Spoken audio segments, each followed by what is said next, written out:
Line Kashmir honey. அழகும் வாசனையும் கமழும் காஷ்மீர் லயன் காஷ்மீர் ஹனி. அசல் தேன் அசந்தேன்.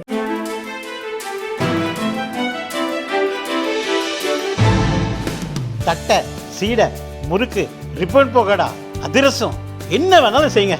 ஒரே ஒரு 5 லிட்டர் இதய மந்த்ரா கடல் எண்ணெய் பேக் ஒரு மாசம் முழுசுக்கும் அத்தனை சமையல் முடிச்சு விடலாம். இதய மந்த்ரா.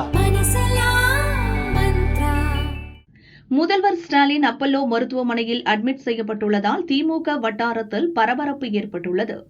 சென்னை ஆழ்வார்பேட்டை சினடாப் சாலையில் முதல்வர் ஸ்டாலின் வசித்து வருகிறார். தினமும் காலை எழுந்ததும் நடைபயிற்சி செல்வது வழக்கம்.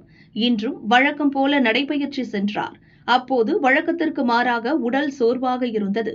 ஆனாலும் அவர் நடைபயிற்சி செய்தார். அப்போது திடீரென தலைசுற்றல் ஏற்பட்டுள்ளது.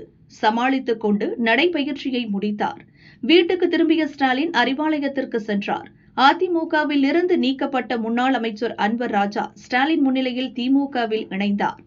அதன் பிறகு கொளத்தூர் தொகுதியில் ஏற்பாடு செய்யப்பட்டிருந்த அரசு விழாவில் பங்கேற்க ஸ்டாலின் புறப்பட்டார். அப்போது காரிலேயே மீண்டும் தலை சுற்றியுள்ளது. அதனைத் தொடர்ந்து கொளத்தூர் செல்லாமல் நேராக கிரீம் சாலையில் உள்ள அப்பல்லோ மருத்துவமனைக்கு சென்று அட்மிட் ஆனார். அப்போது காலை 11 மணி. தலை சுற்றல், உடல் சோர்வு குறித்து டாக்டர்களிடம் ஸ்டாலின் விளக்கினார். அவர் கூறிய அறிகுறிகளை கேட்ட டாக்டர்கள் அனைத்து விதமான மருத்துவ பரிசோதனைகளையும் எடுத்தனர். இதுகுறித்து அப்பல்லோ மருத்துவமனை நிர்வாகம் வெளியிட்டுள்ள அறிக்கையில் கூறியிருப்பதாவது: காலை நடைபயிற்சியின் போது முதல்வர் ஸ்டாலினுக்கு லேசான தலை சுற்றல் ஏற்பட்டுள்ளது. இதையடுத்து அப்பல்லோ மருத்துவமனையில் சேர்க்கப்பட்டுள்ளார். அவருக்கு மருத்துவ பரிசோதனைகள் நடந்து வருகிறது என அப்பல்லோ அறிக்கையில் கூறப்பட்டுள்ளது. மருத்துவ பரிசோதனை ரிப்போர்ட்டுகள் வந்த பிறகு தலை சுற்றலுக்கு காரணம் தெரியவரும். அதன் அடிப்படையில் ஸ்டாலினுக்கு சிகிச்சை அளிக்கப்படும் என மருத்துவமனை வட்டாரங்கள் தெரிவித்தன. ஸ்டாலின் எத்தனை நாள் மருத்துவமனையில் தங்கி சிகிச்சை பெறுவார் என்பதும் அதன் பிறகே முடிவு செய்யப்படும் எனவும் கூறப்படுகிறது. ஆனால் சமீப நாட்களாக தமிழகம் முழுவதும் ஸ்டாலின் சுற்றுப்பயணம் செய்து பல்வேறு விழாக்களில் கலந்து கொண்டு வருகிறார். ரோட் ஷோ நடத்துகிறார், மக்களை சந்திக்கிறார். தொடர் நிகழ்ச்சிகளின் காரணமாக உடல் சோர்வு ஏற்பட்டிருக்கலாம்.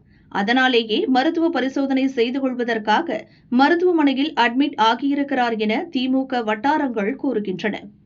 மருத்துவமனையில் அட்மிட் ஆகியுள்ள ஸ்டாலினுடன் அவரது மனைவி துர்கா இருக்கிறார்.